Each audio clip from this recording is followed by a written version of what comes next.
Rob Zombie's Halloween reboot could have fixed Michael Myers by avoiding the mistake that John Carpenter regretted. I wonder what that is. Let's talk about it. Welcome to the channel, ladies and gentlemen. I wanted to take this opportunity to address one of the biggest discussion points in the Halloween franchise. And once again, this kind of centers around John Carpenter and Rob Zombie, two directors that had some very different ideas about what Michael Myers is, what this franchise is, and what stories they wanted to tell.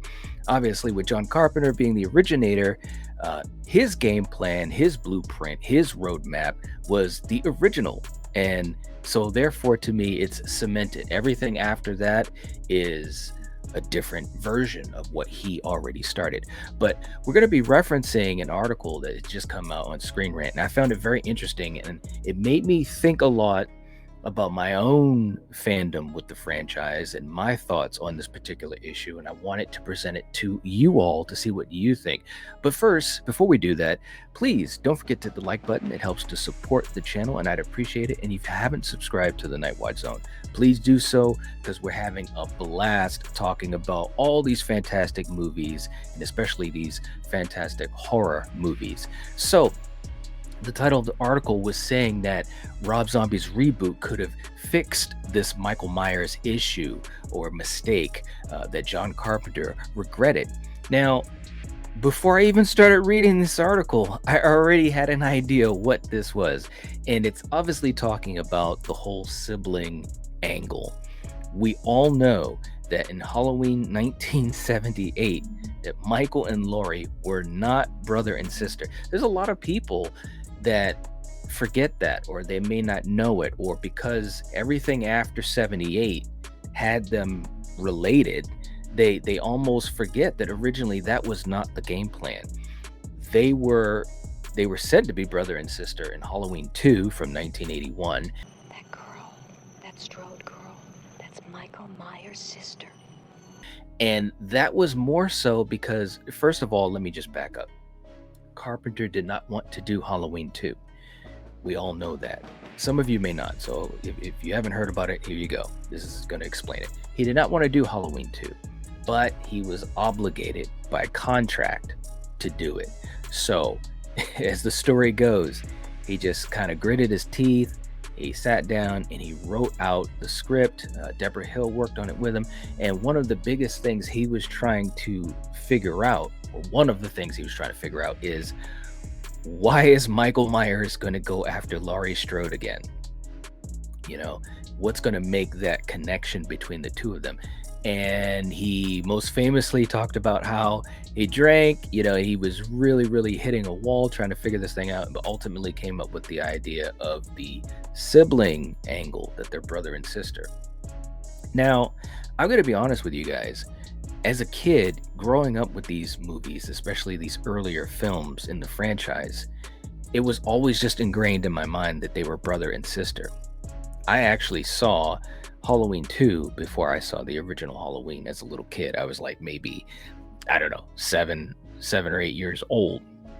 So to me, it just always made sense that they were brother and sister. But as I got older and I really started to get a little bit deeper into the mythology of Michael Myers and really watching the movies with a little bit more of a mature eye, I started to see the difference between Halloween 1978 and Halloween 2 1981 and all of the sequels after that. And the idea of, in 78, he's just going after Laurie. She caught his attention and he decided to go after her. It wasn't any rhyme or reason. There was no reason to it. It wasn't because she was his sister and there was this sense of incomplete revenge that he had to get. But one thing that I found really interesting with this article, and it really speaks to the big issue within the franchise that has trickled down through all of the movies from Halloween 2 on out, but it talks about how the Sibling Storyline really hurt Rob Zombie's Halloween movies.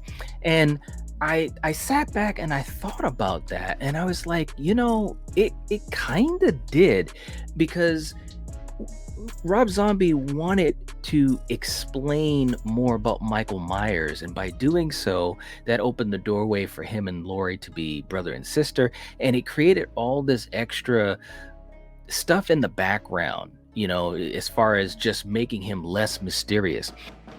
And the article also talked about the fact, and if you really sit back and think about this, it's very, very true, because it says that Zombie repeated the mistakes that other movies in the franchise had already made, and that he might have made it worse because he spent a lot of time exploring the backstory of Michael in Halloween and introduced his family and all of the bullying and just the messed up home situation that he lived in, and it focused on his family, including his baby sister Angel, who we come to find out is Laurie, and he cared and loved this baby sister of his. But yet, over a decade later, he's determined to kill her for some reason, which it didn't make sense. You have that scene in Halloween where when he attacks Laurie and he eventually takes her off and he carries her off and goes wherever to his, his little hideout or whatever, and he's showing her the picture of her when she's a baby. She doesn't understand what's going on. So number one, there's no way for him to really explain it to her. There's no way for her to truly understand it.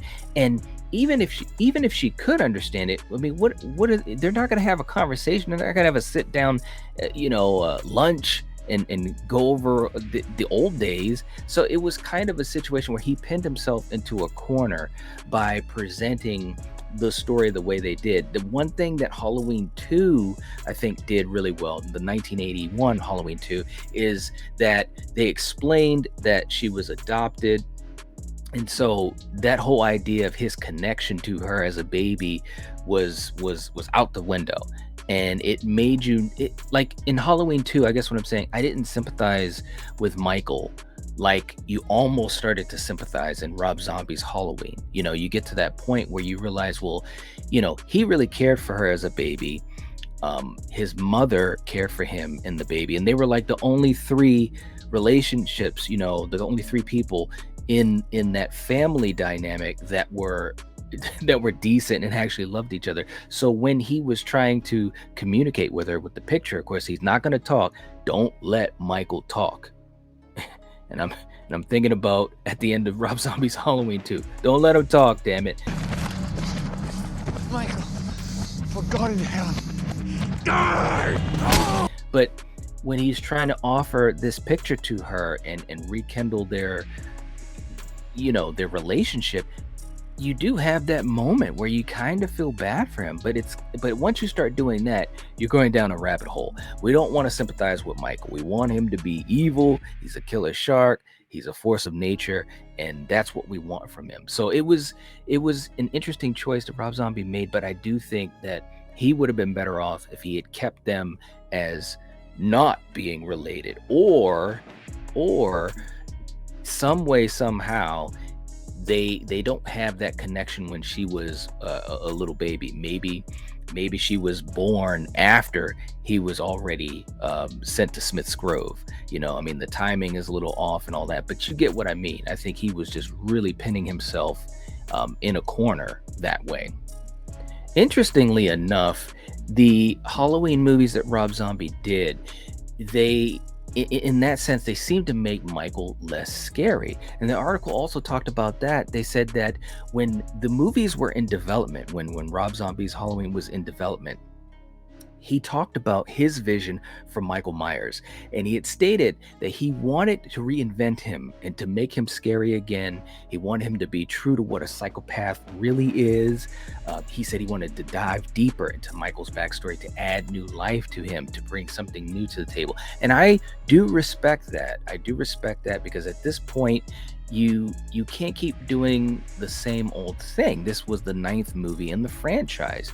So I respect his ambition, but I just think the execution of it was a little bit off in that sense. There were a lot of things in the movie that were great, and there were great moments and even great performances by the actors and actresses, but I just think that execution of what he wanted to add to Michael, it didn't play out as well as it could have.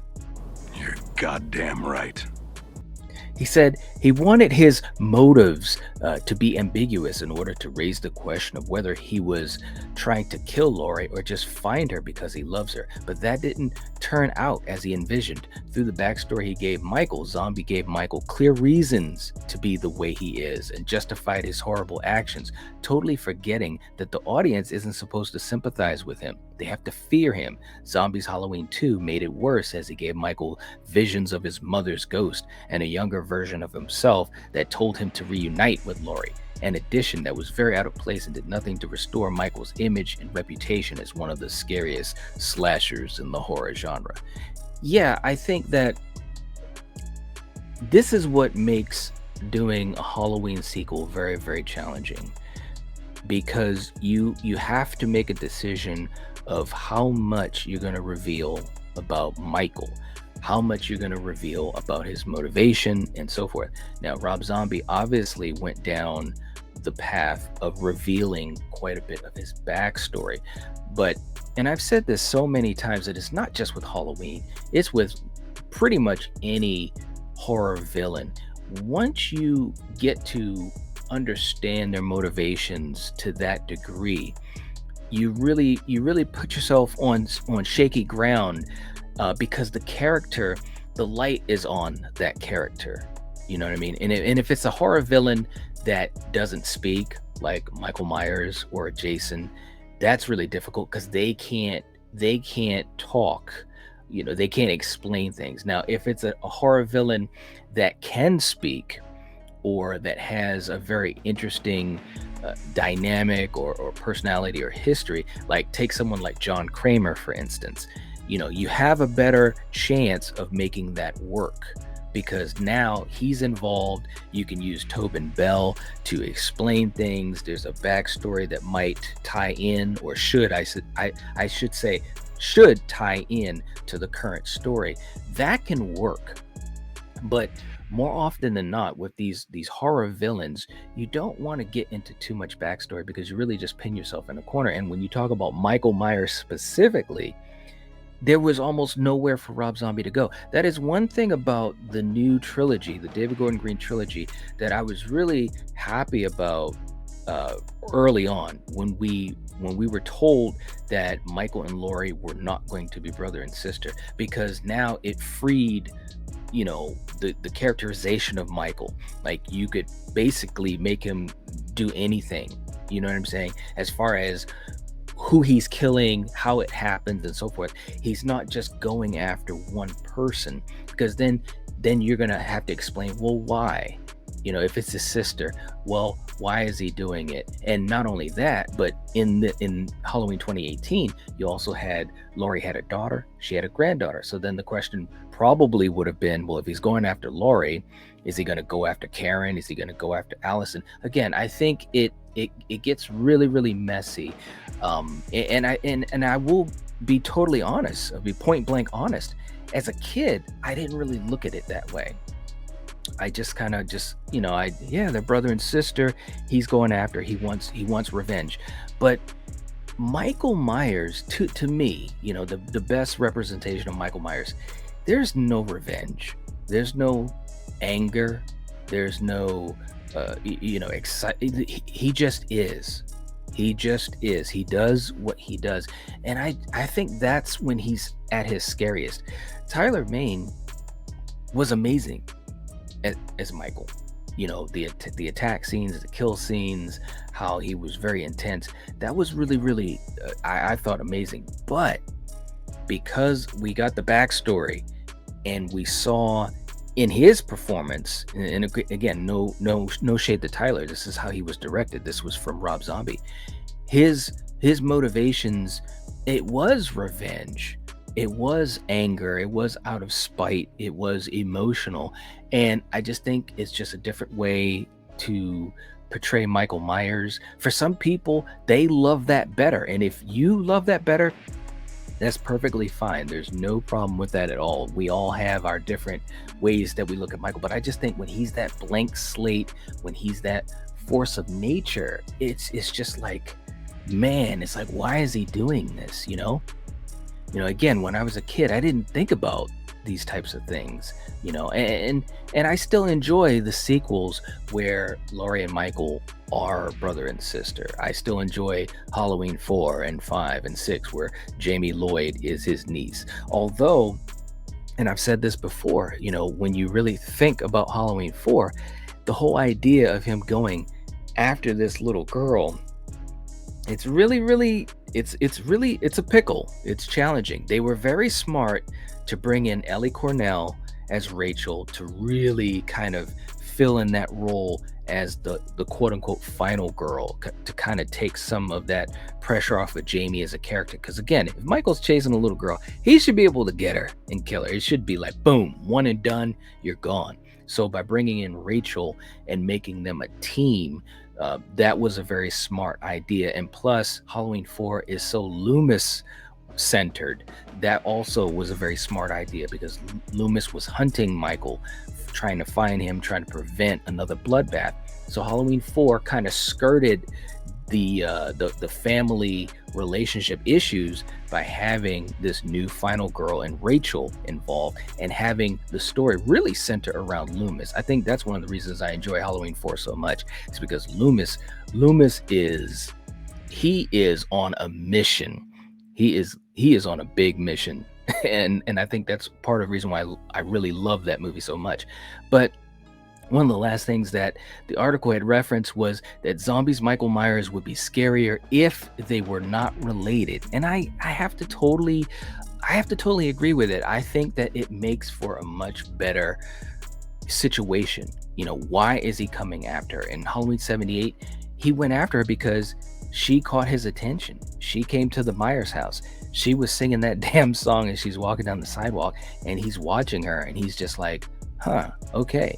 And whether it's curiosity, whether it's attraction, whether it's that she reminded him of Judith, this could go all the way back to Judith Myers as far as why did he target Laurie?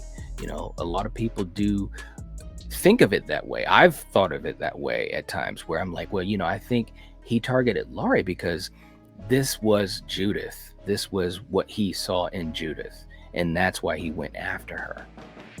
But all in all, again, this franchise has so many twists and turns, ups and downs.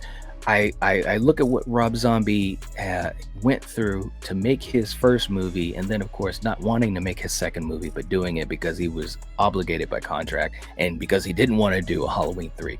And I look at all these things and I just find it really, really interesting. We've talked a lot about the history of these things and these directors. And I just, as a fan of these movies for so long, I really love getting the big picture, what's going on behind the scenes, what were the motivations to do these movies, and how did they ultimately come to pass, as far as what we got to see on the screen.